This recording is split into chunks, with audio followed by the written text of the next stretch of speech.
matrix product states, which we can write using this graphical notation as shown here.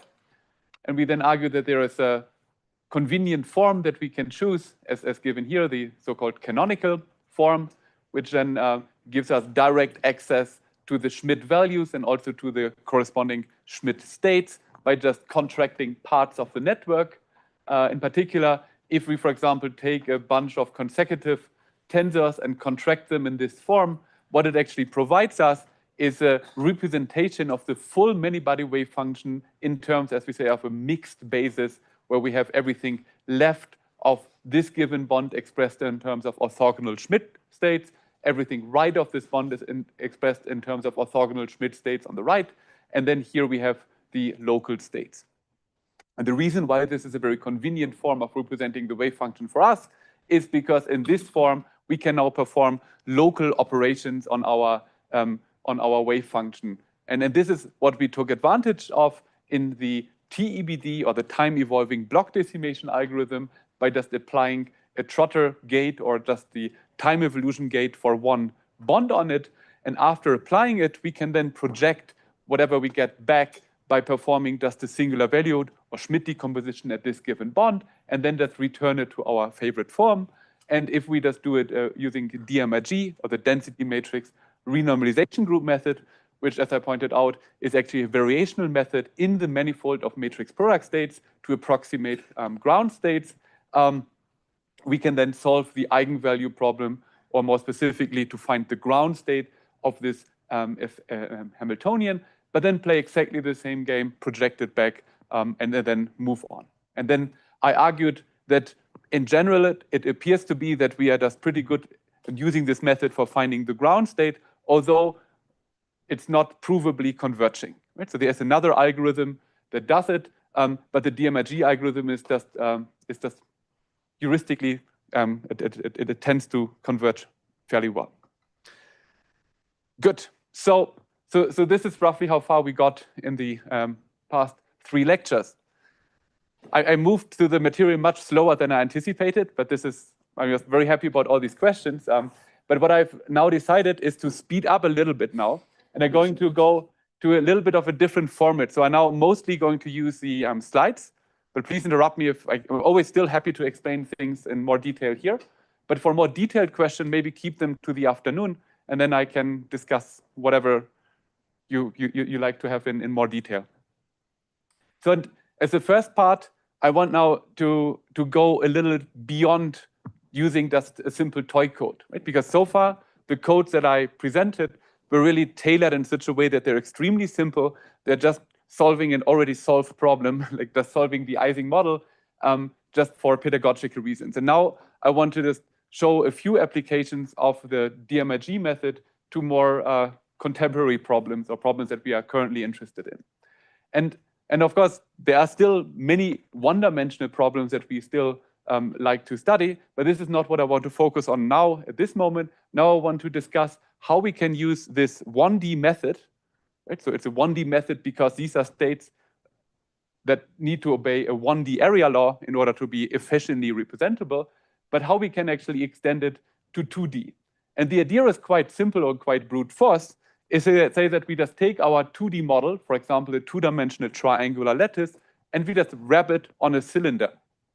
If we wrap our 2-dimensional lattice on a cylinder of a circumference L, what we then get is that it's sort of a quasi 1-dimensional system. So in one extent, like if you make the cylinder longer and longer, it behaves like a 1D system, but it has now some finite circumference. And well, maybe just first of all, why do we right away see that this is going to break our method? If we have now a cylinder of a length, say Lx, and a circumference Ly, now we see that if we look at the entanglement entropy, it will obey a 2D area law. So in particular, what we would find is that the entanglement entropy will be proportional to Ly. Right? So in the same argument that we also discussed, or like the same intuition that we discussed for the 1D problem, well, entanglement is going to happen of our degrees of freedom near the cut, and the length of the cut is, for this setup, now being proportional to Ly. But what does it mean for our bond dimension? Right, so because this is what we care about, what we get for our bond dimension chi that we would need, this would now actually scale proportional to e to the s, which means that it's e to the Ly.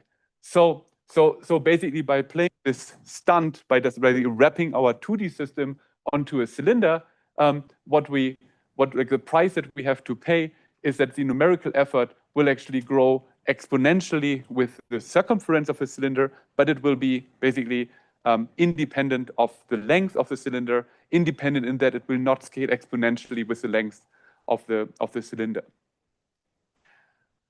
Having exponential growth is, of course, not great, but in a way, we could say that this is still better than doing brute force exact diagonalization, because basically, this is basically the cost that we would pay for our DMRG ansatz, but this is still much smaller than e to the Lx times Ly, which we would get for exact diagonalization. And this is why this method, even though it's a method tailored for one-dimensional systems, it's still powerful for 2D systems because it's scaling with exponentially with Ly and not with Lx times Ly. So now let me just give a few demonstrations about how we can use it in some cases where it was actually successful. And now we can actually just connect to something that you heard just before. So we can now look at different potentially kind of topological band structure. So if you take here, for example, the honeycomb model, like this is a Haldane model where we have just the graphene model when we hop on nearest neighbors, but then we can also add next nearest neighbors with a phase, and then we can, by this, break time reversal symmetry without adding a net flux to the lattice, and that gives rise to these topological band structures where the lowest and the highest bands, they have Chern numbers of -1 and +1, respectively.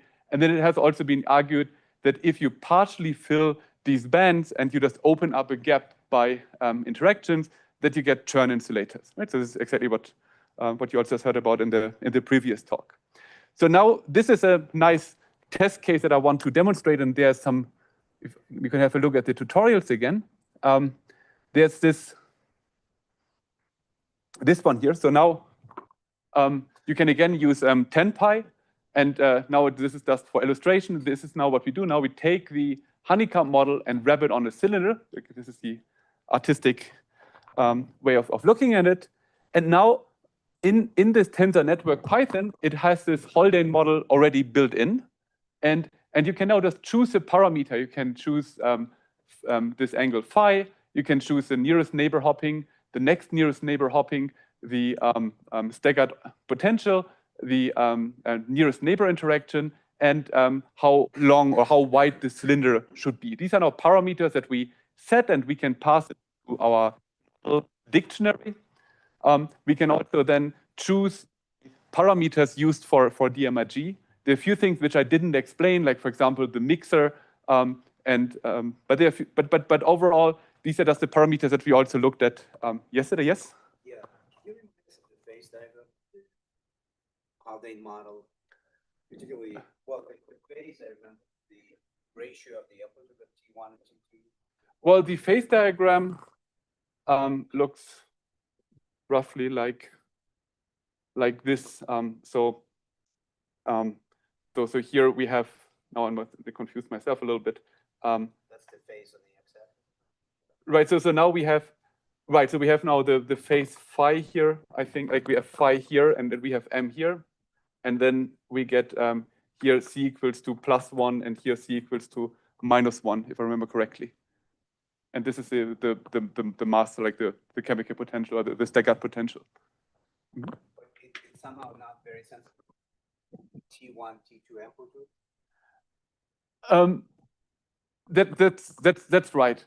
But this is kind of important then for also kind of getting a flat band, which like basically the parameters here are chosen in such a way that the lowest band is maximally flat. So that's why I didn't point it out right. So basically now we can tune with this, but these parameters that are chosen here are chosen in such a way that we are actually in the Chern insulator, and that the lowest band is fairly flat.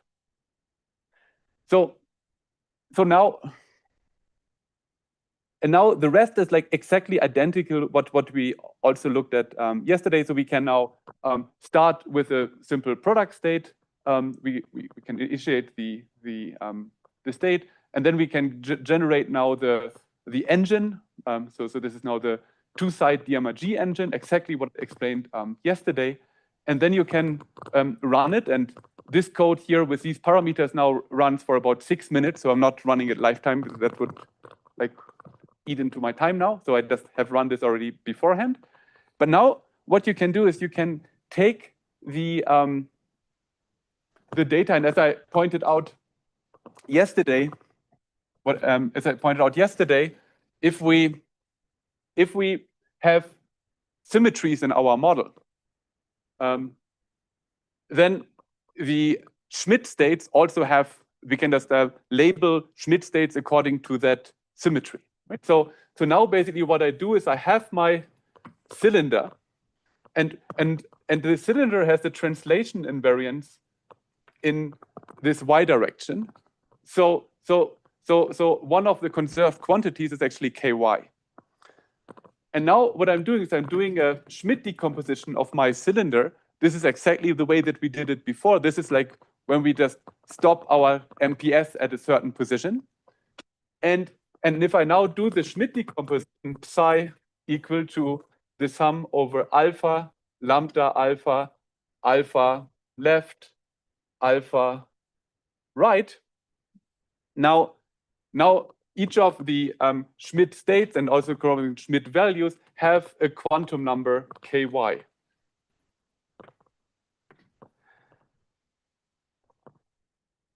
So now I can look at these Schmidt values, and now because of the kind of bulk boundary correspondence of these phases, I can actually like expect that these values, or more specifically the related sort of energies that I get by taking the negative logarithm of these guys here, ky squared. So this is taking the logarithm of these values squared, because the squared of these values are the eigenvalues of the reduced density matrix, and I can now think of this reduced density matrix being the density matrix of a fictitious Hamiltonian.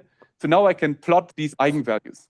And if I have a model with chiral edge modes, actually I expect to see then the chiral modes. And this is now exactly what I'm seeing here. So all I'm doing is I take now the negative logarithm of these values and plot them as function of these quantum numbers.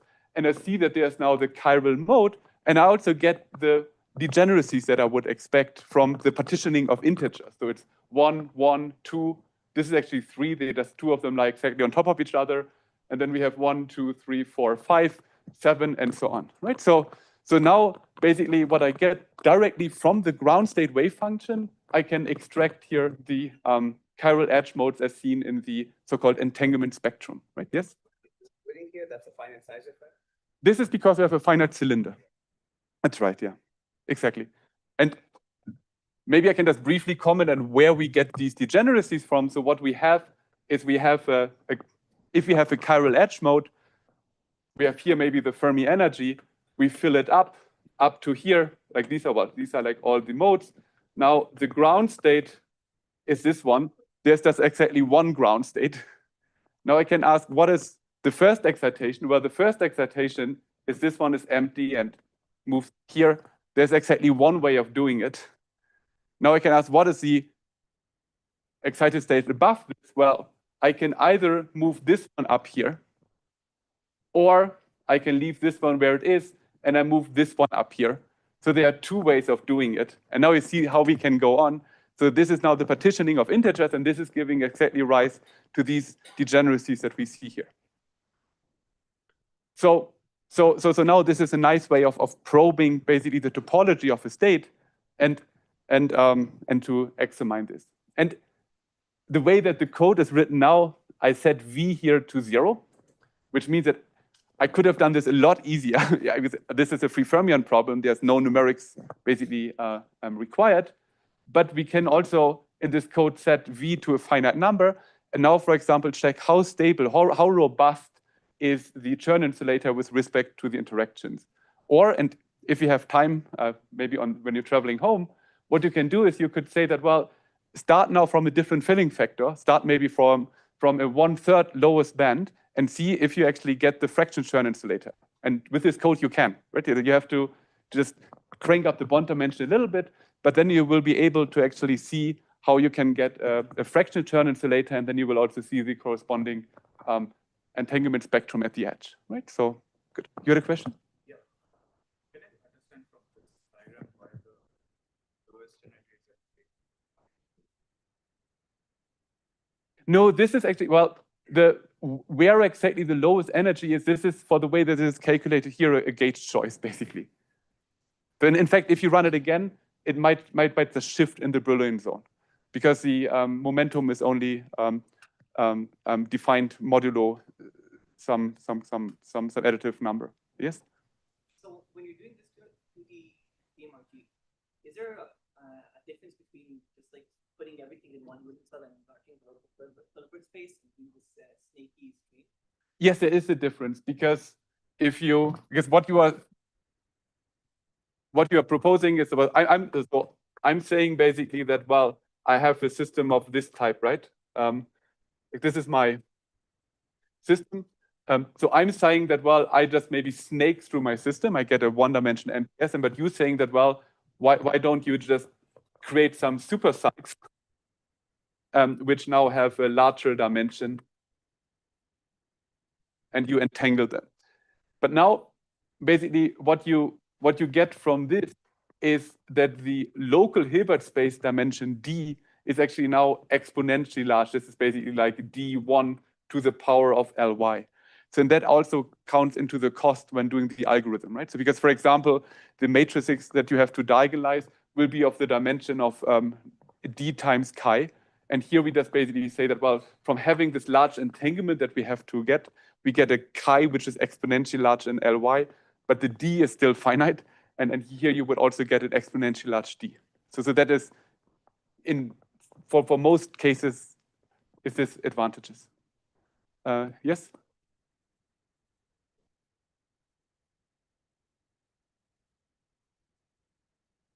Well, there are not many. Well, what is it? When I would like to do this? Well, I mean, you could envision some cases where you maybe have extremely large entanglement here, right? So maybe you would just have extremely strong entanglement on these sides and very little entanglement of these for some reason, and then it might be, because maybe then anyway you just would have a full bond dimension here, so that it would, yeah, I don't know, but therefore, I mean, I never in the probably quite a few years that I'm doing DMRG, I never encountered a problem where this one was better. Yeah. Yes.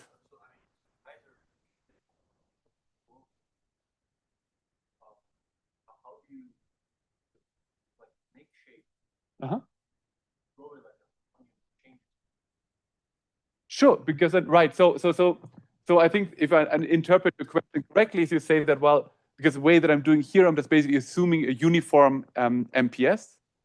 So basically, I'm saying that, well, I repeat my MP, like I'm literally using the same matrix over and over again.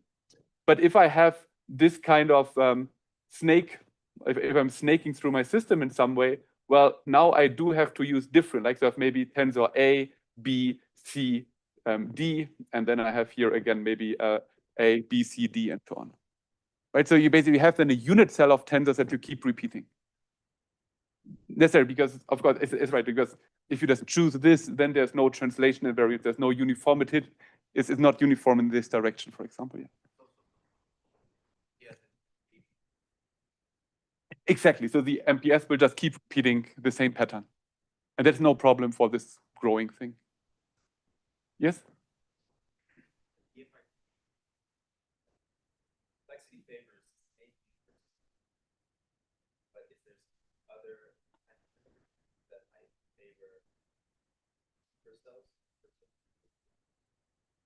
Again, I mean, I never encountered anywhere where this is advantageous. But what did I encounter is that there are different ways, of course, of doing the snaking. And that can actually play a role. So if you have now your 2D system, like here I have this snake, but you can also have cases where you just basically do this kind of like a zigzag, or you can also have, let me just use it in a different color. Maybe you just do something like this. So it really might depend on what kind of what kind of entanglement you expect in the ground state. And moreover, and this we also did in some cases, the way that you put in the snake, or like how you enumerate the sites, how you map this model to a 1D system, can in principle also provide some sort of a bias. Because basically it's a variational method, and maybe if you choose a certain structure, the ground state, or like the state it finds, might depend on this. And if it does, it means that this is a good way to tell that there's still something wrong with the method, right? So basically you do want the final result to be independent of how you do the snaking. And that's actually also a good way if you're just really unsure if the data actually properly converge. You choose some different ways of mapping it and make sure that you get the same result, and you're can be more confident that you actually converge to the right result. Good. Yeah, so this is one example on these. And another one, again, this one going through fairly quickly, same setup, same Hamiltonian, but there's another way that we can now basically do a charge pump, right? So we can now say that, well, we have our cylinder, and now I add another degree of freedom, and this is basically the flux that I'm sending through the cylinder.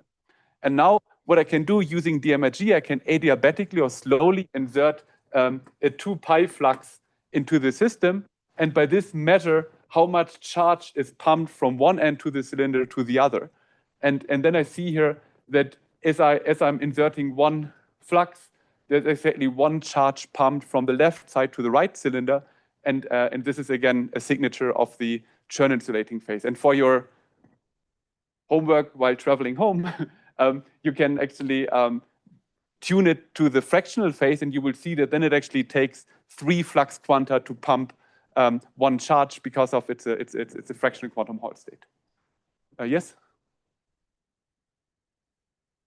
Well, what you are calculating here is we are now looking again at, we just partitioning our cylinder into 2 halves. And now we just find the ground state of a model where we have phi equals to 0. And now we insert a flux. So basically, this is, I think the output is still here. So now we are slowly inserting a flux like 0 and then 0.16666, 1, blah, blah, blah, blah. So we just slowly insert a flux, and then we just measuring the charge on the left-hand side compared, like how the charge on the left-hand side changes, and we see that the process is actually pumping exactly one charge from the left to the right.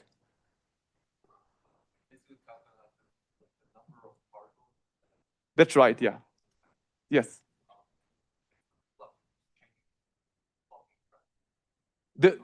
Right, so the way that I insert a flux, so I have a hopping Hamiltonian. Well, I just draw a square lattice because I can do it much faster than drawing a honeycomb lattice. But now basically we have like we just have a certain flux attached to the hopping. And now what we do, we have this hopping with periodic boundary condition. This is hopping back here.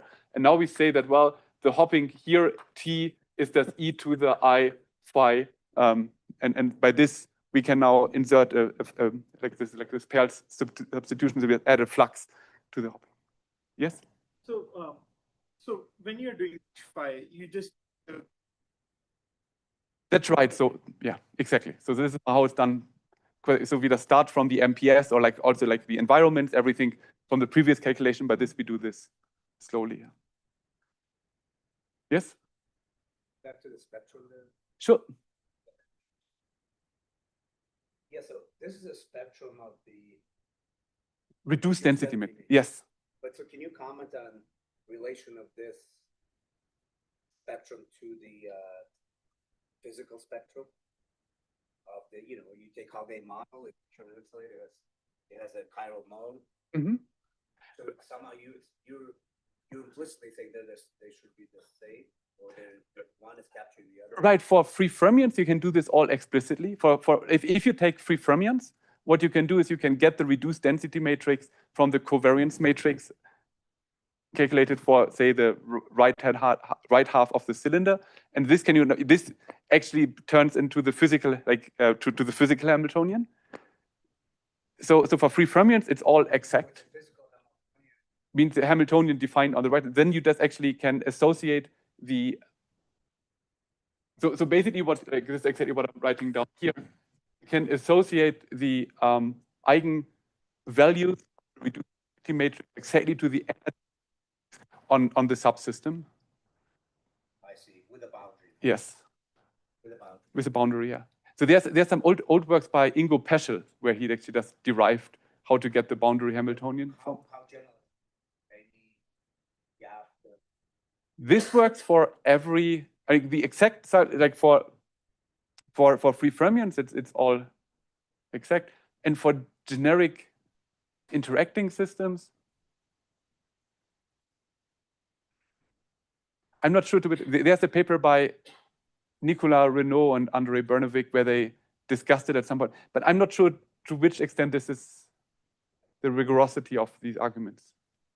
Also, this is, and I buy that counting, but I'm confused by it because if I think of like a 1D sponge of liquid, chiral or not chiral, just by virtue of being 1D, the density of states is constant, right?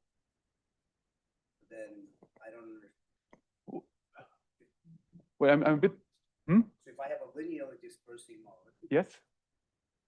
In 1D, Right, but if you take a 1D model and you would just use paired boundary conditions, I think, well, why wouldn't you get the same counting? wow, this sounds correct. I mean, this is just. Yeah. But on the other hand, if I just think in the continuum, like a. But then it's completely flat, basically, you say. No, it's not flat. Well, yeah, it's constant. Yeah, exactly. So I don't. So but on the other hand, this one's growing with the other partition. So I'm a little confused. Maybe This is the many-body density of states. Yes. Huh? This is the many-body density of states. Oh. To grow with energy. You're talking about single body. Oh, I see. Yeah. Okay. Thanks. Good.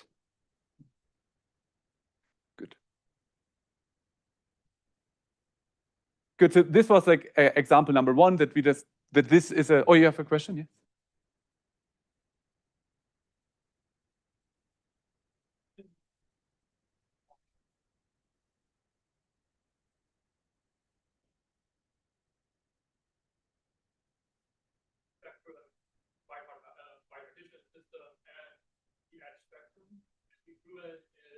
Several cases, and the rest is still guessed. Yeah. But any interacting is conjecture, free is non-interacting is proven. That's it. Yeah. Basic. Thank you. Thanks. Good. So this is basically how we do 2D, like 2D topological system. I think just a small exempt. And then the other thing I want to discuss is that now we can also combine these ideas that we had before. So we can now maybe to look at dynamical properties.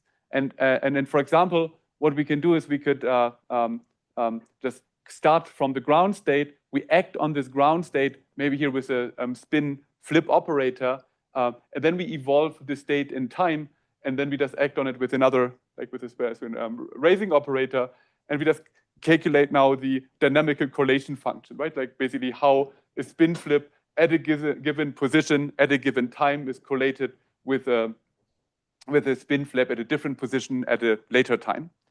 And Fourier transforming this expression gives us, for example, the dynamical spin structure factor, right? So this is one example, but the same is for APIS spectra. For whatever, you just need to look at different correlation functions, and you can get from this the spectra. And then this, we and also many other groups have done now for a large number of kind of fermionic models, but also for quantum spin models, like here the triangular lattice. And then we can try to interpret the data and learn from it. Like and then here it's just shown for the triangular lattice Heisenberg model. And then what we do is we can compare to spin wave calculations, And one of the things, and this is some work that we did back then with Ruben Verezen, is to say that, well, if we just compare the data that we get from our brute force DMRG simulation, then, well, we would expect that the magnon at some point enters the 2 magnon continuum, and the naive expectation would be that there's a magnon decay. But what we indeed see from the data is that the magnon is actually repelled from the continuum. So basically, we first saw this in the numerics, and then Ruben came up with a nice sort of toy model to understand what's actually going on. Right? So this is, I think, a quite good use of this, that we get some fairly unbiased data from DMRG, which is, if we do everything correctly, which is taking a little bit effort, but if we just do this, then we just get unbiased data for the model on a given cylinder, and then we can try to learn about this. And this setup is, again, if you look at the tutorials, there's a tutorial for spectral functions, and the way why I included this is also included another feature of Tensor Network Python, because if you are feeling uneasy to write Python code, you can also operate TenPy using YAML, and this is some sort of more human readable code. So for example, so basically, in order to get then the ground state of our model, you can just write down this YAML file. You just write which model you want to use, what are the parameters, what is the algorithm you want to use, what are the parameters you want to use for the algorithm, and then you can now just run it, which is now finding the ground state now of a Heisenberg chain. Right? So what I've shown before, that was for a Heisenberg model on a triangle lattice, and that would actually, in order to get those data converged, took Markus Drescher, the student, several weeks on a computer. So for the Heisenberg chain, it takes 7.6 or 7.5 seconds. Right? So it's going to 2D is a lot harder, but conceptually it would be the same. And then there's another YAML file now, which is doing exactly what I've shown in the slide before. So we have now some S+ operator and S- operator that we're acting on. This is how long we want to evolve it. We are using the TBD algorithm that we already all know really well. Then we have the parameters, right? You remember, like the time steps, the order, like the maximum bond dimension, and then what kind of spectral function, like for getting the spectral functions.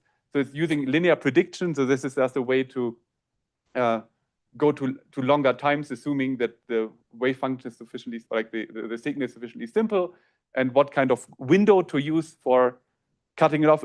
This is important because we are getting finite time data.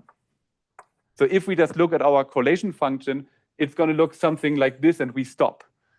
And if we just Fourier transform this, what we actually would Fourier transform would be a box function times our signal, and the Fourier transform of a box function times signal would be the convolution of a Fourier transform of a box function times the Fourier transform of our signal, and that would be a mess.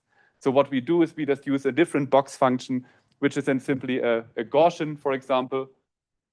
And if we have a Fourier transform of a Gaussian, this is something that we know how it looks like. So then we can again run this, and this is now then running it. So we see that now it's just running for a different time step. So it should then stop at times 10 or so. Now it's done.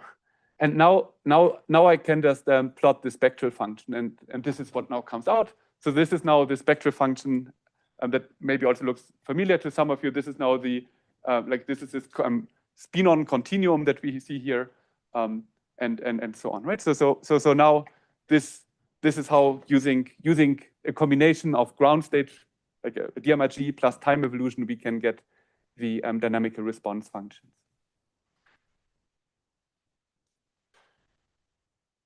Good. This maybe I'll just skip over. And then it's a completely different type of models, because some people asked me about it. I just wanted to include one slide on this, because so far we only talked about lattice models, so that we have 1D and 2D lattices. But there's also another application of DMRG to quantum Hall states. Because what we can do now is we could say that, well, we take our continuum quantum Hall model and we put it on a cylinder and we choose a Landau gauge.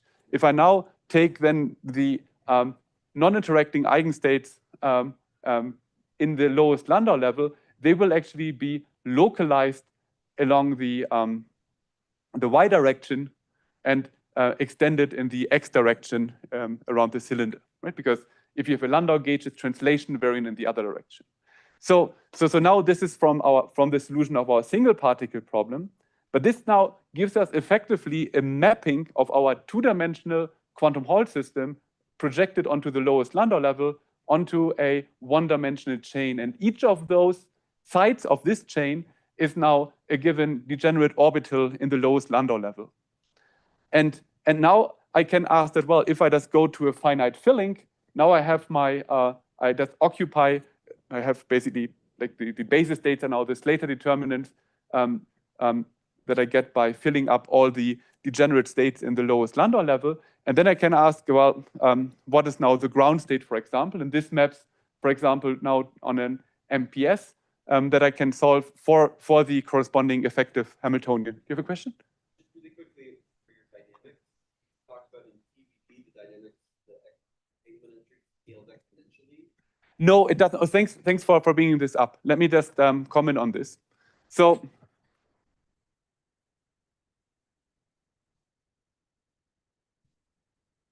I like to show it with the following picture. It's let us say I'm doing a quench. Like doing a quench, I'm starting from a state which is totally not an eigenstate. So take for example, we like what we discussed the day before yesterday, that we just take just a product state of like polarized spin state, and I evolve it with the Ising Hamiltonian in the presence of a magnetic or of a transverse field. Now it's basically a system where we get many excitations. So the way that I like to sketch it in a would be the following way. We would say that, well, so here is now time and here is x, and basically we have many defects. So it's in highly excited state, so we get many quasi-particle excitations basically. And now, well, how does the entanglement grow? If I now just take this system and I cut it into two halves, I can ask that now, what is this simple picture, we see that, well, whenever we have one of those light cones crossing the boundary, we just create more and more entanglement between the right half and the left half, because there's the uncertainty if a particle is on the left half or on the right half. So here we get S is linear in time, and gives the exponential increase that we talked about, that we observed in the numerics. But this isn't not what I'm doing here. What I'm doing in this is what we would basically call a quench or a global quench. But now what we are doing here is more the following picture. So the ground state function. So the ground state wave function has 0 excitations in it. But we are now acting on it just with a local spin flip. And we just basically have only one or order 1 quasi-particles which are now spreading. And this gives, at least in the naivest way, if you have a gap above the ground state, will eventually be a constant. Or if you have a gapless system, it might grow logarithmically or something like this. But that is a big difference. And if you that's why DMIG works extremely well for these linear response type calculations, because it's not a finite density of defects, it's just order 1 defects. Thanks. That's a good question, yeah. Good. Yeah, and then, well, coming back to quantum Hall, now basically in the setup, the quantum Hall system on a cylinder can be mapped to an effective 1D model, and the range of the interactions that you get of these effective orbitals is then getting longer as the cylinder is getting wider, and by this effectively giving us the same issues back that we get here, that we get again a scaling which ultimately will be exponential in terms of the circumference of our cylinder, but we can actually push it quite far. And here's some old data that we got together with Mike and Roger Mong, with Mike Zaletel and Roger Mong. And then we just see here from the scaling of the entanglement entropy we can extract the topological entanglement entropy, and we find it exactly to be the expected value of log 3 or something for the Laughlin state for 1/3 fillings and also for 7/3 filling. Good. Okay, so this concludes the part in which I mainly wanted to just show some applications of DMRG and MPS methods for problems which are still debated in current literature. Yes, sir. So, as you make the radius of the cylinder larger, you know, it's I guess it's still single orbitals. I was just noticing that it's the orbitals are denser along the fixed LX direction. Yes. As you increase LY. Yes. But they also, you know, there's more overlap. Exactly. In the transverse direction. So it's kind of like you're getting hit twice. No, I think so. I mean, the way I like to illustrate this would be you start from this picture.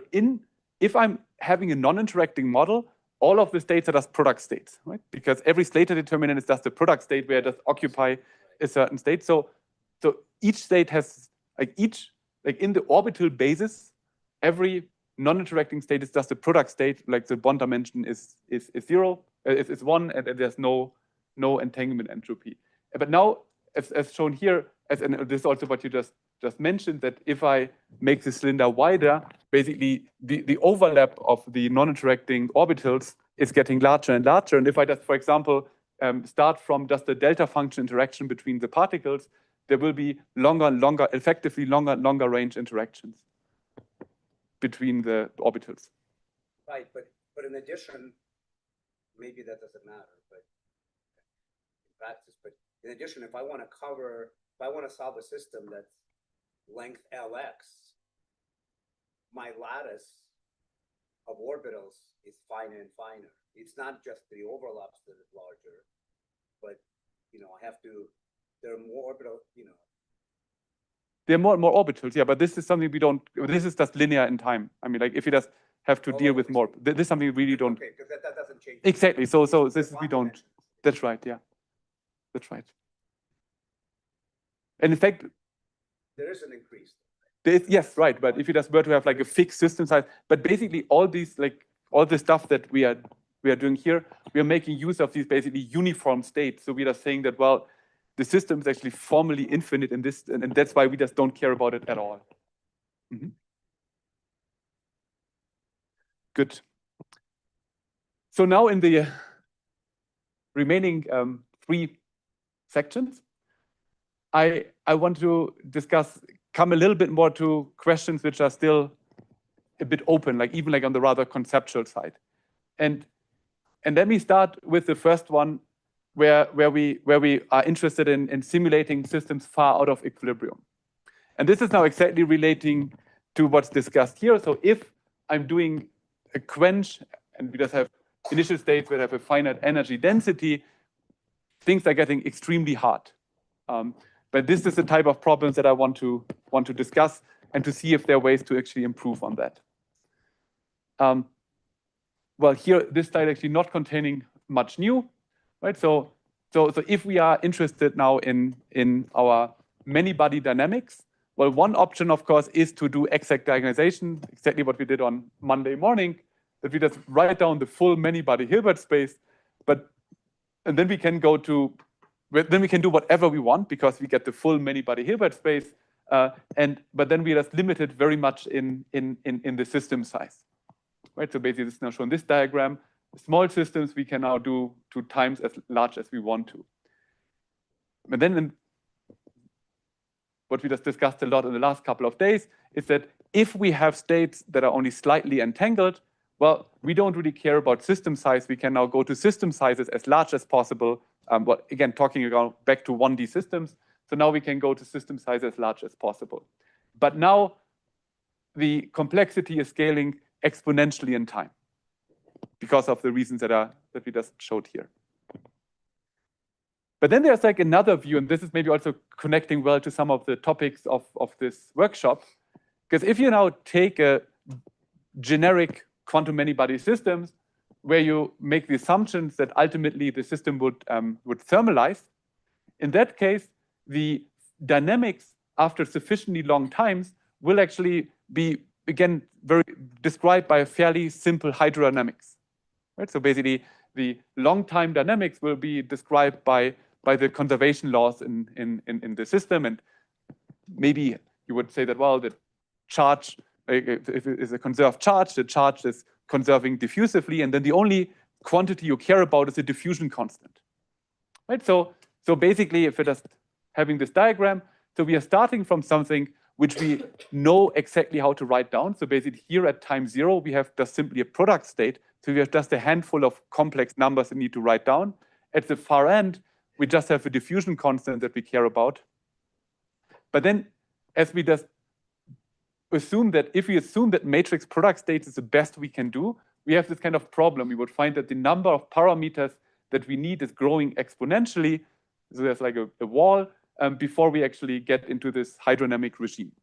And a question which is discussed for many years in the community is basically how can we truncate the entanglement in a numerical simulation in such a way that we do not sacrifice crucial information on physical or local observables.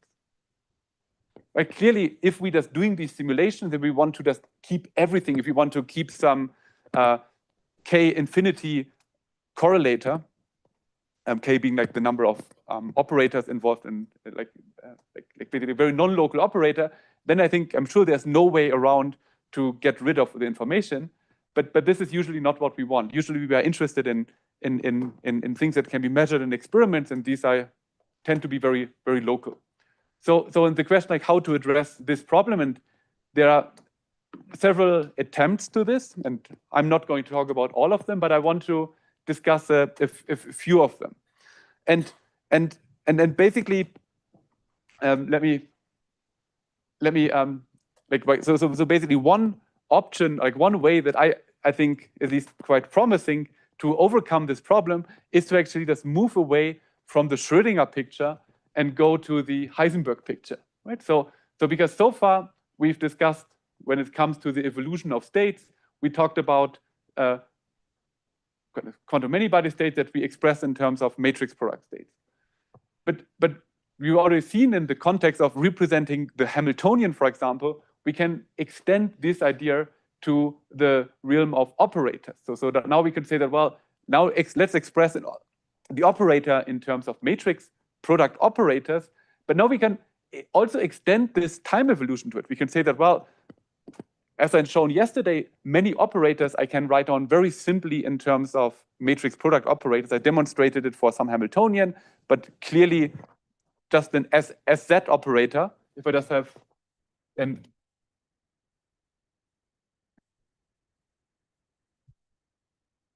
so for example, if I look at an SZ operator, well, what SZI, this would correspond to just identity tensor dot SZ, tensor dot identity, tensor dot identity. So basically, if I just have my simple SZ operator, this is actually extremely simple. So this is just the chi equals to 1 matrix product operator. But if I'm now doing the time evolution of this operator, so if I now say that I have e to the minus ith times SZ times e to the ith, now this operator will grow. So because now we start from a very simple operator, but then what we will get is that basically this operator will grow and we will again be in trouble. And this is now shown in this illustration. We actually asked ChatGPT to draw it. So this is now the artistic illustration of this light cone, right? So in both cases, we actually will ultimately get this problem that the complexity grows exponentially in time. Yes? Can I think of this description? You still have your basis states now are not Gauss and Ket, but just these eigenoperators. That's right, yeah. And then you still have a wave function It tells you how the operators superpose.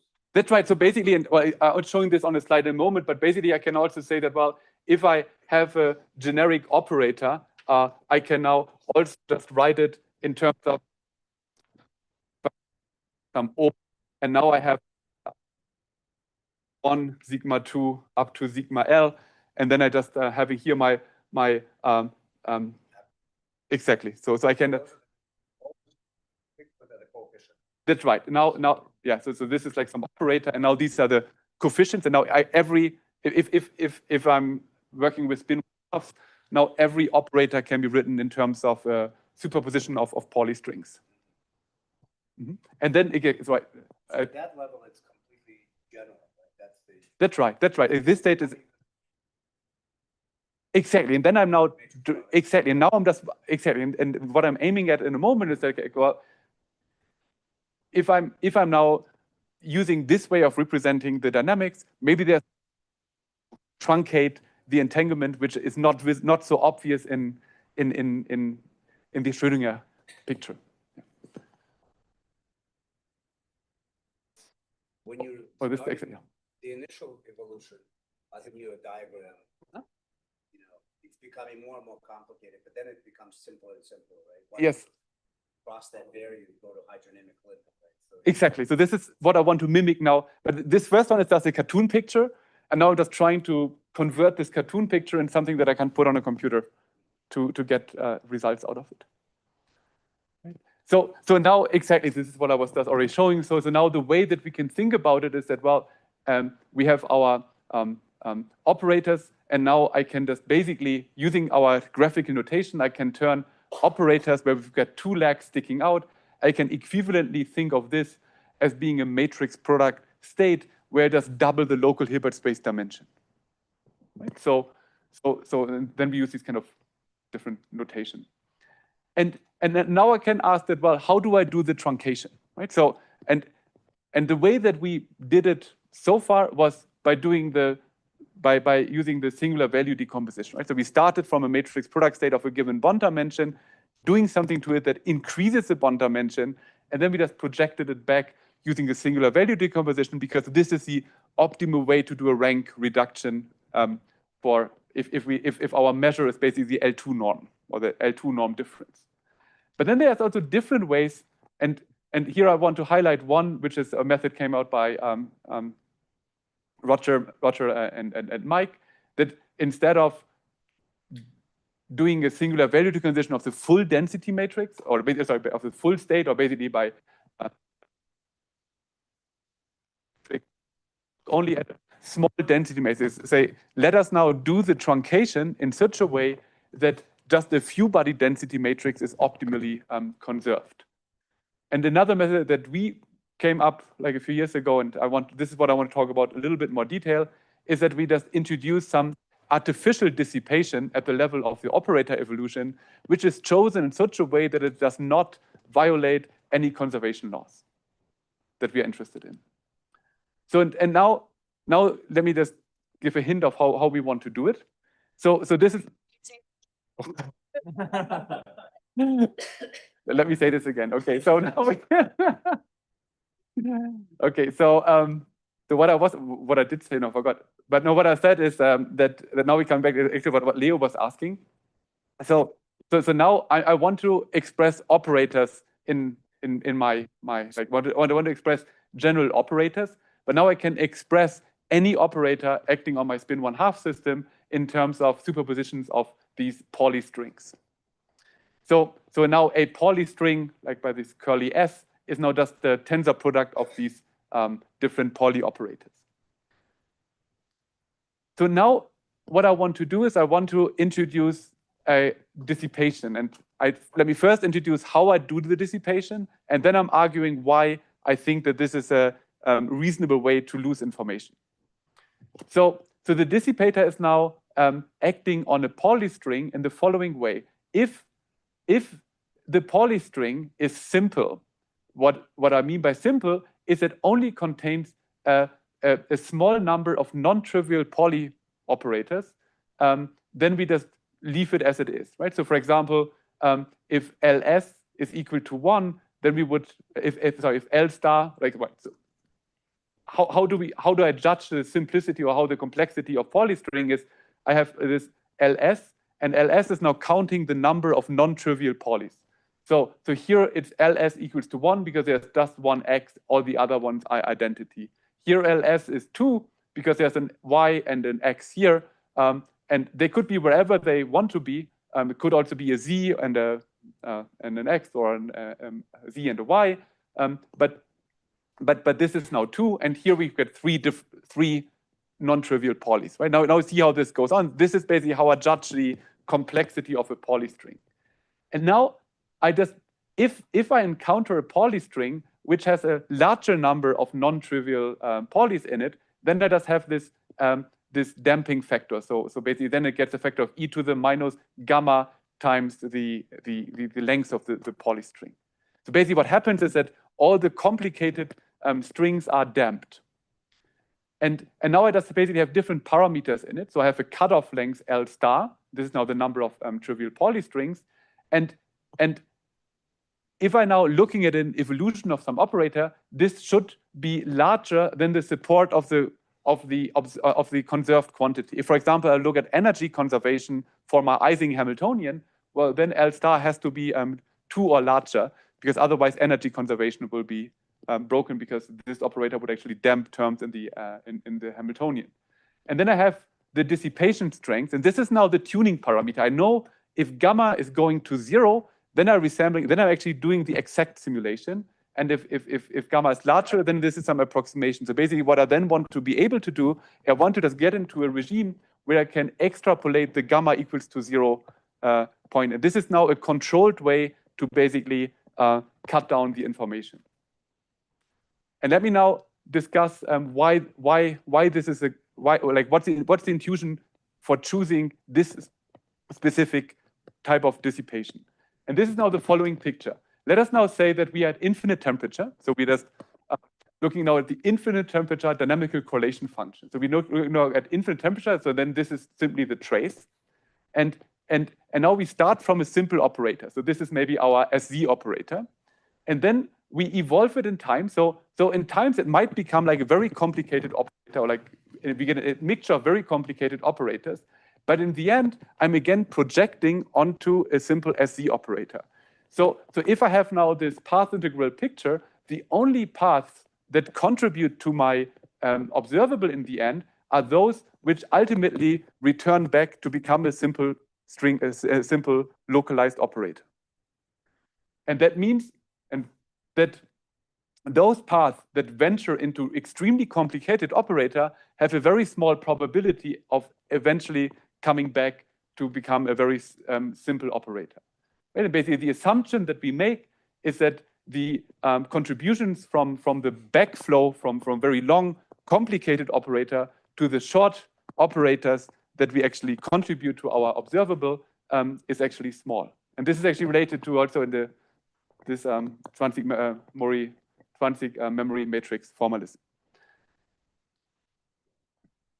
Right, and now, if we just do this dissipation, it actually reduces the entanglement of a wave function, and then we can use the efficient matrix product state representation. So now we can just build it into an algorithm. We can do the exact evolution for a while, and then every now and then we're just doing this dissipation to just kill off the complicated operators, which we assume not to contribute significantly to our final measurement, but they will create bulk part of the entanglement. Right? And now we can actually just plot the results. So here we look at the entanglement entropy as function of time, and we see that initially it does grow, but then due to the dissipation, it actually then goes back to a manageable amount, and then we can simulate it if we just have a finite gamma for very long times. And then we are no longer limited by our truncation error. So we can now limit it for very large system sizes up to very long times.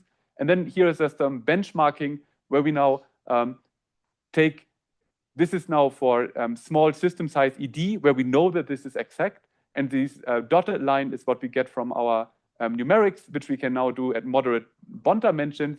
And we see how this is at least plausible that asymptotically all the exact data is converging to the data that we get from our numerical simulation. Yes? Do you know like a model or an example where the effect dynamics behave this way? Like this? Or you mean just taking our dissipation as some physical? No, because that is like a very, if you just write it down, it becomes a very non-local dissipation. So I don't think, I mean, at least I tried to think about it, but I couldn't come up with anything that was remotely physical. Mm-hmm. Does it reduce the runtime to do this anticipation? What's it? Does it reduce the runtime that you have to run the code for? But the thing is that if we don't do dissipation, the entanglement entropy keeps growing linearly, and the bond dimension would increase exponentially. So basically, this is like on here, right? So here, this is like the data that we get for different dissipation strength. And the bump that we get, this is actually what gets our life very hard, right? So because here, we need a very large bond dimension to do the simulation. And the bond dimension, this is approximately a linear growth. And the bond dimension that we need is growing exponentially with it. So if we let gamma go to 0, it's impossible to simulate beyond whatever you just get here. Oh. Okay. Right. But and now we can basically do these simulations and extract from it the diffusion constant. And this is now shown here for the Ising model, where we look at energy diffusion. And then we can see that, well, if we go to sufficiently small gamma, that slope will be linear, which we can show analytically has to be the case. And then we see that they just point to the same direction. And this is like how we can now extrapolate the diffusion constant for a given model that we'd be interested in. Right? So the key points that I wanted to make is that, well, if we want to extract hydrodynamic quantities like the diffusion constant for a microscopic Hamiltonian, one option of doing it is to perform it in the Heisenberg picture, introduce some artificial dissipation, which is actually a way which is a kind of a reasonable truncation, assuming that the backflow from very complicated to simple operators is small. Right? So yes.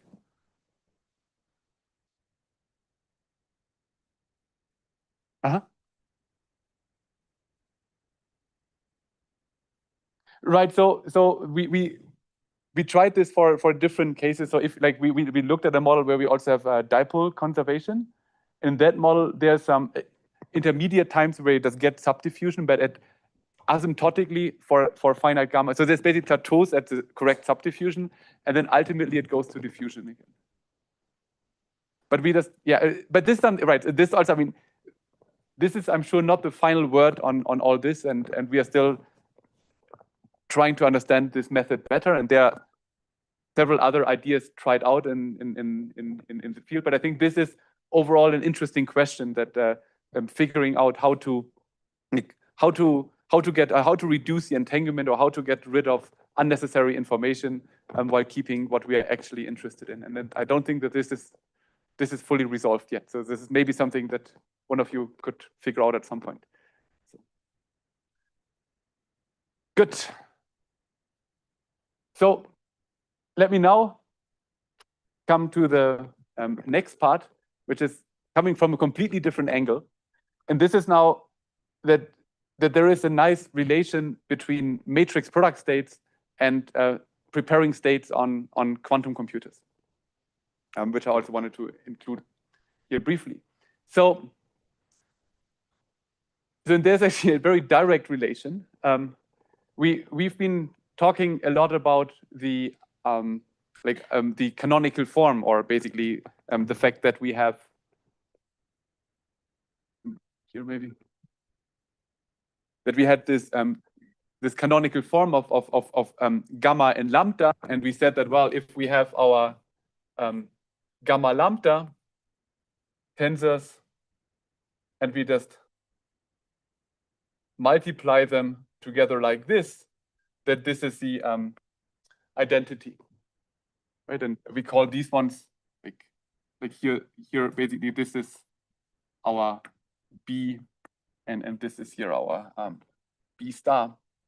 But what it mathematically means that B is an isometry, right? So basically just multiply them in one direction, it's an identity, and on the other side it would be a projective. So if our state is in the canonical form, it's made out of these isometries. But now every isometry we can actually write down in terms of a unitary, where we just project out some part onto a state.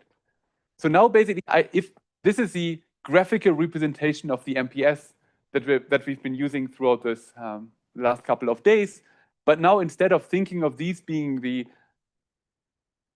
tensors or matrices in terms of an MPS, but we can also just rewrite it in this form here, right? So it's just like completely identical, just rewriting. So now just I'm representing these isometries by taking some unitaries where just projecting some leg sticking out of this unitary by projecting onto a state. Right? So I basically expand my isometry to become a unitary. That's all good? It's just an exact rewriting. And if I want to do it for a generic MPS of a bond dimension, which, for example, like where I now assume that the bond dimension of my Hamiltonian, the bond dimension of my matrix product state is 2 to the power. I always write my matrices in the MPS in form. Right? So then these qubits here correspond to the bond dimension. These correspond to the bond dimension, and this qubit here is now our. So once I've realized this, and this was done by Schön and others now 20 years ago, then I can directly write my tensor, my matrix product state into a sequential circuit. Right? So here in the simplest case, if D is equal to chi is equal to 2, in this case, we can just rewrite our MPS. So I'll just use this color coding. So the first B here turns into this unitary, and this last B turned into this unitary. And now I can just take my MPS and right away transfer it to a quantum computer, and it turns into a sequential circuit. And that I find quite useful in many cases. And there's also a tutorial on this if you want to play with this. It's basically based on one of the first codes where we simply use TBD for finding the ground states. But then what the code does, it also has a function which is called MPS to circuit. So, and then it basically takes the MPS and turns it into a quantum circuit. And then it could use, it now uses a Qiskit, like this code by IBM, to actually turn it into a quantum circuit, which you could then run onto a quantum simulator, etc. And something like this, I think, could be quite useful, because stuff like finding the ground state of a Hamiltonian is something, as we've seen here, is actually fairly easy, classically, because the ground states of Hamiltonians have an area law. So there's actually no need for using a quantum computer, because we can do this efficiently on a classical computer. If you want to find the ground state on a quantum computer, it's actually fairly hard, because you would need some VQE or some variational methods, which means that you have to do many calls on the quantum computer. You get lots and lots of samples. So it's actually extremely hard to optimize quantum many-body states on a quantum computer. So stuff like this, I think, could be very useful, that one is first doing simulations on the classical computer as far as we can get, and now using this trick, like using the direct relation between matrix product states and quantum computers, you can then actually transfer the state that you created directly on the quantum computer, and then do something else which is maybe hard on a classical computer, which could be, for example, performing quench dynamics or something like this. Right? So because everything that is dynamics is much harder. And as I showed in the part before, maybe there are ways of doing it efficiently, but we don't really know it yet.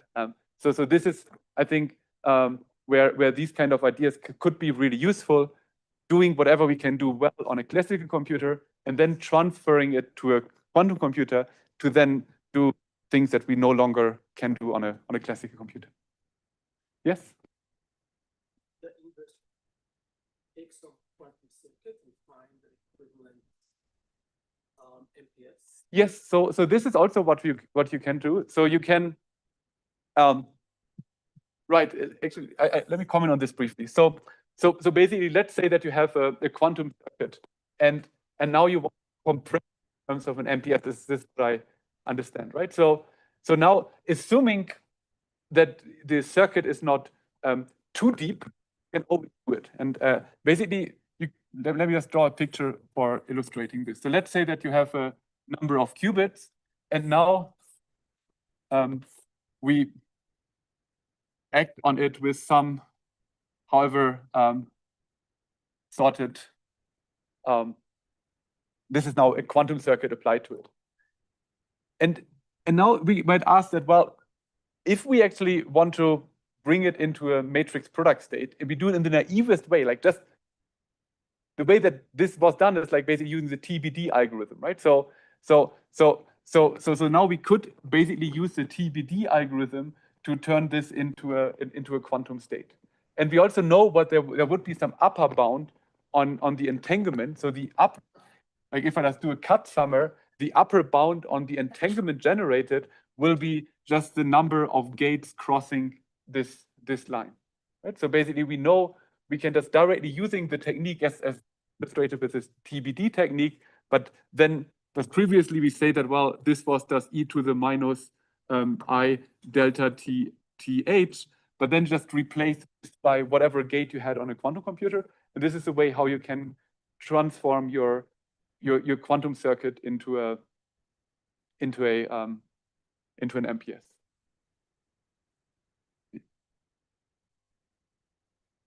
And that also maybe implies that this is like also coming from a different direction, because you might ask that, well,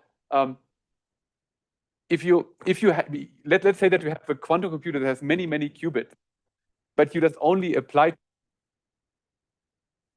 then there's no way to get quantum advantage, because despite having, we know exactly how to compress the state into an MPS, so we can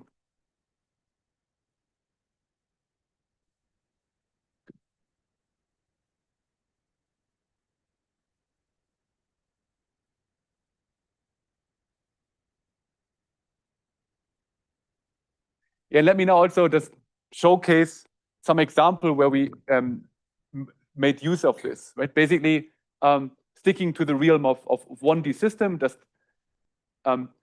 we just know that there are different kind of gapped phases. One that we've been staring at a lot is the Ising model, where we have a transition between the symmetry broken Ising, like the symmetry broken ferromagnetic phase, and the symmetric kind of paramagnetic phase. But we can also look at similar models that are, for example, the cluster state Hamiltonian. So here we get this 3-spin term like sigma z, sigma x, sigma z, exactly like Ising, just we just insert one x here. The second term remains exactly the same. This model also undergoes a phase transition at a certain critical value of E. However, if you look left and right of this phase transition, phase is actually both symmetric. In both cases, ground state has the full symmetry of Hamiltonian, but then it turns out those are classified like basically a different symmetry protected topological phases, which I think at some week you also heard about symmetry protected topological phases. This is a very simple example where you have two different symmetry protected topological phases, and they can be distinguished not by a local order parameter, but by a string order parameter. Right? In particular, for this model, if we just take a product of many x's on neighboring or consecutive sides, that expectation value has to be identically 0 on one side of the phase transition, and it can and generally be on the other side of the phase transition. So now one toy model which actually hosts all of these phases, like symmetry broken phases, SPT phases, and trivial phases, is now this sort of cluster Ising model. Right? We have a Ising term, the paramagnetic transverse field, and we have the cluster Ising, we have the cluster term here. And now we can tune the relative parameters, which is done in this triangle, right? So at the corners of these triangles, we get these simple fixed point Hamiltonians, and then in between the whatever we can just get by tuning these parameters GZ, GZZ, GX, and GZXZ. Right? So this is now a phase diagram we might want to study. And this phase diagram has a very nice property, because basically there is a path on this parabola. And if you just stick on this parabola, we actually know exactly what the ground state is. And state on this is actually an exact matrix product state.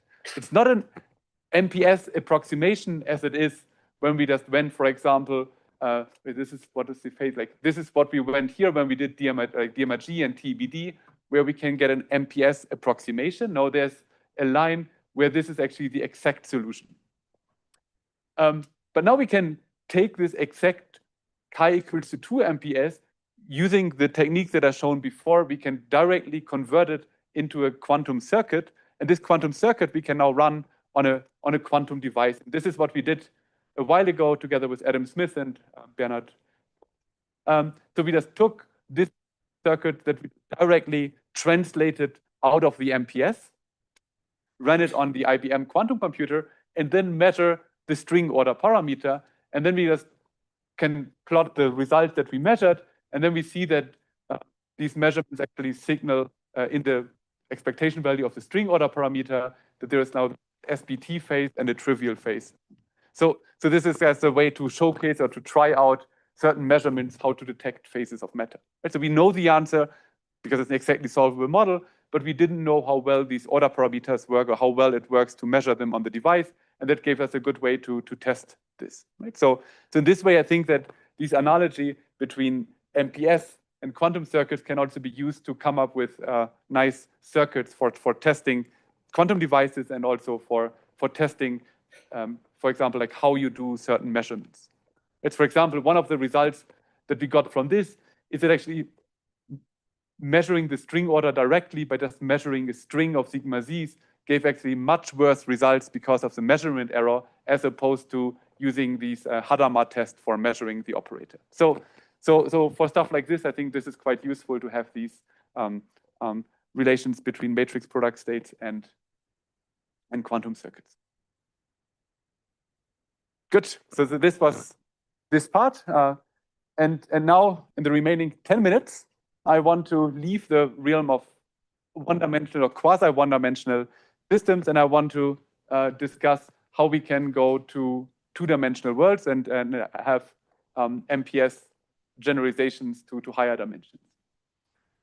So, and the first picture, and this is maybe also, as I'm going to argue, a little bit deceptive, is that the answer seems to be fairly obvious, right? So because we say that, well, we had matrix product states that are now extremely good in capturing the 1D entanglement, right? Because basically we have now this MPS structure, and then if we have an area law, then basically everything boils down to something zero-dimensional, and we just capture exactly the entanglement by having these fixed number of bonds connecting sites. How can we generalize this to 2D? Well, obviously, if you want to have a 2D structure, you need more hands, right? So if you just basically have two hands and you're holding someone, you're just forming up a string. If we had 4 arms and we would hold hands, then we would automatically build some higher dimensional structures. And so then it seems quite obvious to generalize it in this way.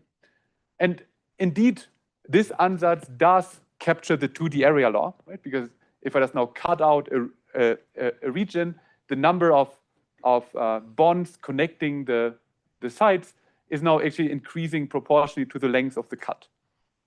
So that appears to be that it probably is actually the natural language to actually describe 2D area law states. But it turns out that these systems are much harder to handle numerically. And there's actually a very easy way to see this. How this is conceptually much harder. And let me just do it in the following example. So let's first play this game that someone hands you a matrix product state, B. And the question is, the state that you just got, is it actually normalized? Right? So this is a task you want to do. So now, well, what we want to do is we want to calculate basically the product of with psi. And now I can write this in terms. Now I'm making excessive use of this graphical notation. So basically, this two, I multiply and so on. How difficult is it to actually do this calculation? Well, what I could do is I could say that, well, I first start at the end, and the left end is just something like this. I just get something with, just take this guy, and now I just multiplying these two, I'm multiplying these. So you see that basically what this basically amounts to is I'm starting here with a vector, and now I'm multiplying just my BB. This is like basically my double B here. These are my trans. So basically, in order to calculate the norm, and then I have like another vector W that I'm putting here at the end. So basically, calculating this amounts to just multiplying a vector with a matrix. If you multiply a vector with a matrix, we get a vector. If we just multiply it again with a matrix, it's a vector. So we see that this is very easy to calculate. Basically, the scaling, I can ask, like, how long does the time take for doing this calculation? Well, the time it takes will be proportional to the length, right? So because basically, well, it takes a certain time to do one of these multiplications, but then I just have to do it L times. So the time for calculating the norm of my state is proportional to L. Yes?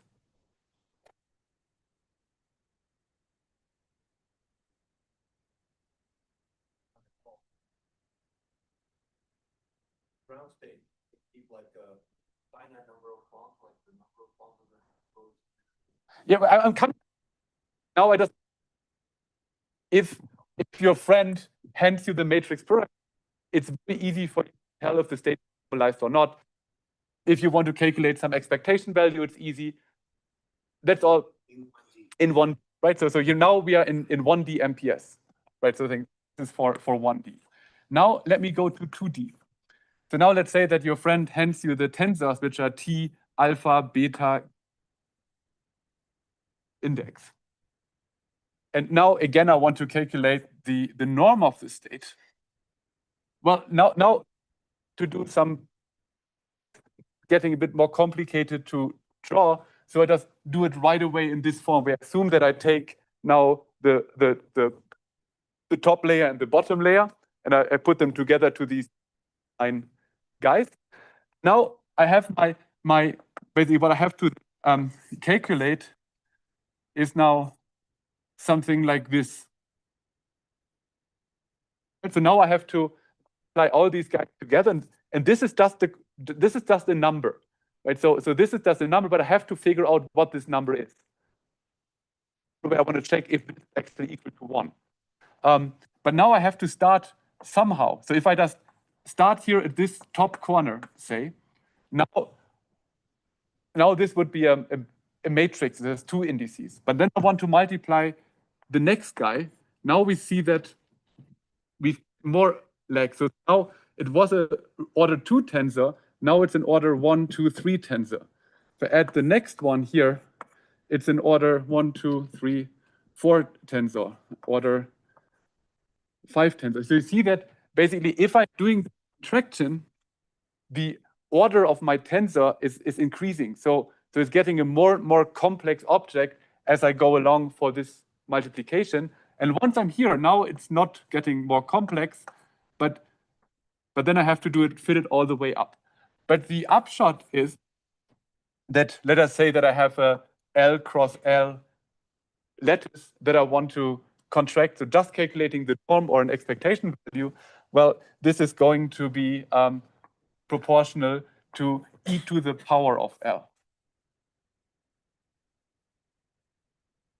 Demonstration, you see that just calculating an expectation value or just the norm of the state is already exponentially hard. In other words, even though you have a very powerful friend who just solves the 2D Harvard model and gives you the tensor, you're not even able to calculate the norm of the state that you were just given. And in fact, mathematically speaking, the problem of contracting a 2D tensor network is so-called sharp P hard. So there's a proof for this to efficiently calculate any observable or contract the tensor network in any way if you go to dimensions larger than 1. Good. So this was my demonstration. This is difficult to handle numerically.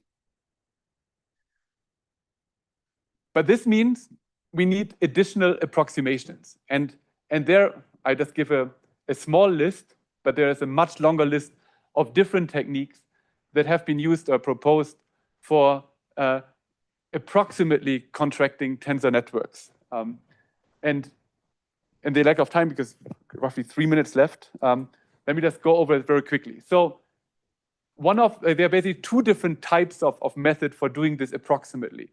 The one type of method is that we do it, that we just think of the tensor network or the transfer matrix that make up a tensor network as being a Hamiltonian and do DMRG on it. So we just start with an MPS and then we just compress it successively into an MPS. And by this, we can do the contraction approximately. And the other type of methods are some RG scheme. So one can come up like for the tensors with a renormalization scheme that's going to coarser and coarser lattices, and by this removing the entanglement and hoping that this can be done in a good accuracy. Right? So here I provide the names and also the references if you want to learn about it. And another thing, this is something that Mike Zaletel and I have been looking into, is now another issue, because as I pointed out, hopefully sufficiently often, for the success of these numerical methods, the canonical form was very important, because this gave us a handle of efficiently truncate the states, and that we just could use an SVD for truncating the wave function back to a manageable size. In 2D, we don't really have this general canonical form, but then together with Mike, we came up with a generalization of the 1D canonical form to 2D, where we just basically assume that everything on the left is in the kind of left canonical form, everything right is in the right canonical form, and then we have here what we call like the center column. And using this, we can then work with these efficiently, as we can do in 1D. However, and this is a big difference between 2D and 1D, in 1D, as I pointed out, without loss of generality, you can turn every MPS into this isometric form by just multiplying it with the x and minus x.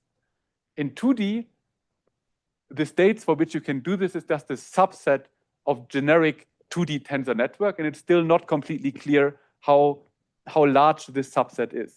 It does contain all topologically ordered states, all states that can be expressed in terms of string net states though. So yeah, and then we just worked out some algorithms, basically just generalize these 1D algorithms to 2D, which is now some iterative way of moving the center, which is a bit technical. But then we also can generalize, for example, this TBD algorithm that we had to 2D, and we just showed that it does work, but still it's just a bit up for debate if this eventually is the best method for using it. We are still benchmarking it, and maybe some of you saw the poster by Benjamin that we just came up with some very nice ideas of doing these contractions maybe more efficiently. Then the last comment I want to make is that this is now like, this is like a good classical method, is still up for debate, but this idea that I was mentioning about transferring states to quantum computers works now also for these isometric tensor networks. And this is also, I think, quite interesting. So for MPS, I pointed out like every MPS that you have, you can turn into a sequential circuit. Right? So every MPS can be efficiently sampled on a quantum computer. If you take a generic 2D tensor network state, this is not the case. Right? So in this way, a two-dimensional tensor network is computationally can have states which would be exponentially hard to sample on a quantum computer. The class of, or the subset of 2D tensor network states which fulfill this isometry condition, they actually can be all prepared efficiently on a quantum computer sequentially in this way as illustrated here. You just get basically unitaries which you just apply like row by row in this way from the top lower corner to the top, from the lower left corner to the top right corner. And by this, these states can be prepared efficiently on quantum computers. And in fact, the last comment on this, I mean, this on the one hand was, we used this together with Google for creating toric code states. This was based on this idea that there's a sequential way to generate topologically ordered states. And we can also generate two-dimensional topological phase transitions using this technique and then run it on quantum computers. Good. Yeah. So I was a bit faster in the second part now, but hope you still get an impression. Thanks.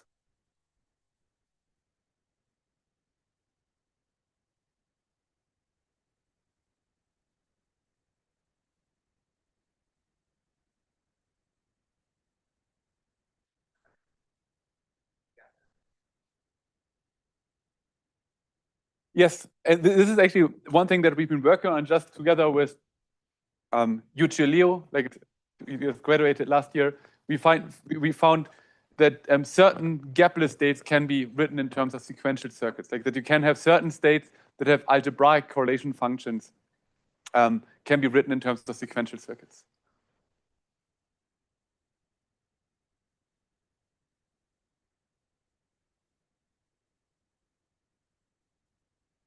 Mm-hmm.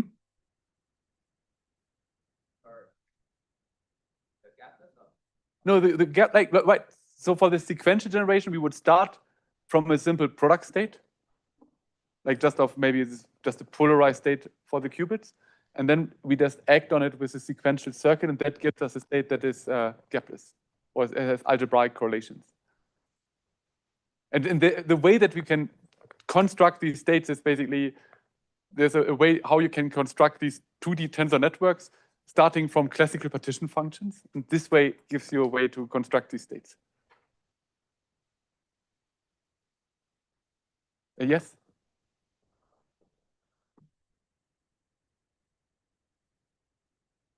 Yes?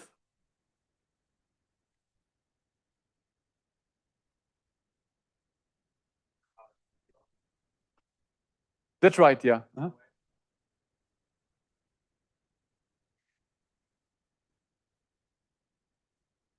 Yes? No, then, right, if you just basically express the Hamiltonian in terms of an MPO or something like this, then you cannot use it anymore. So basically, these ideas work if you just act on a single layer, like for TBD, for example. But the moment that you would variationally optimize them using some Hamiltonian, then you are back to the same computational complexity as regular tensor network states.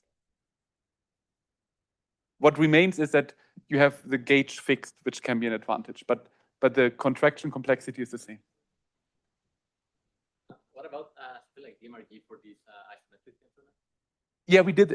Shenswan Lin, one of my former students, he wrote down a variational, I think, these tensors. And that works better than TBD? Well, yeah. Well, it scales worse in terms of the bond dimension, but the energies that you get can be a bit lower, but at a cost. Yeah.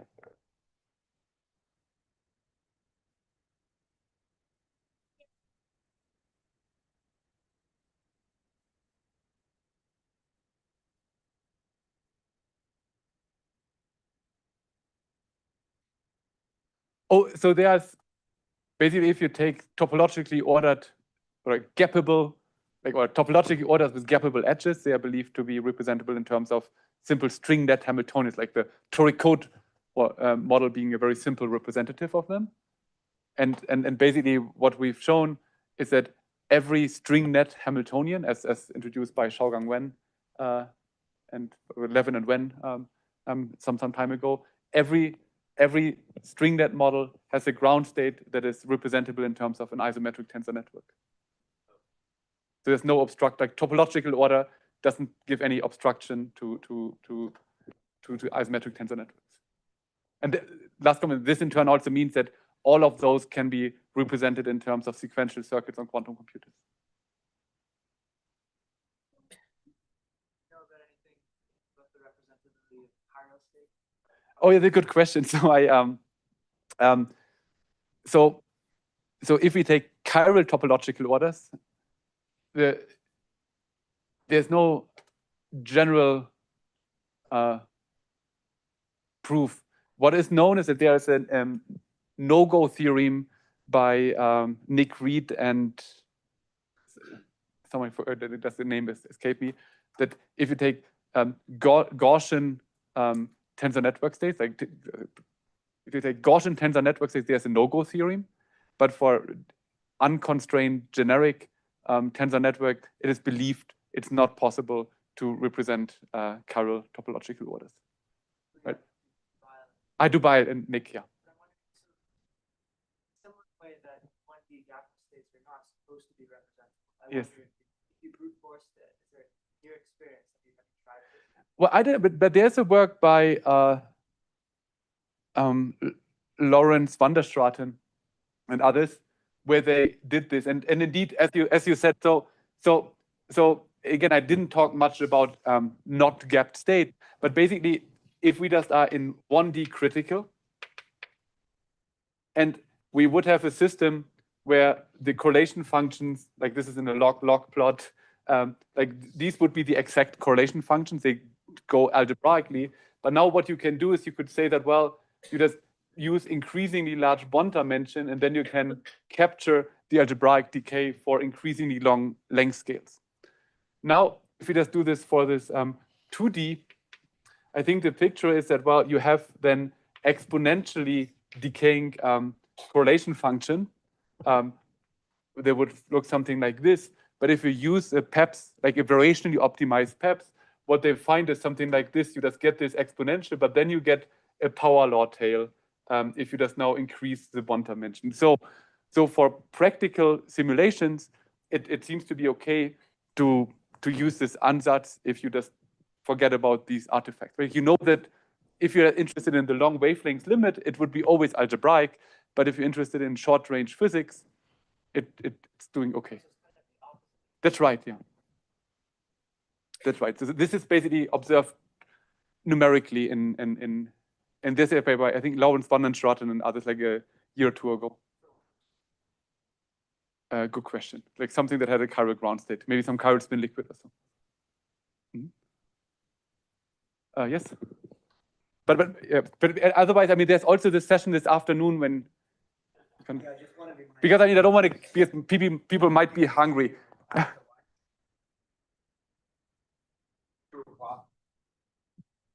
Yeah.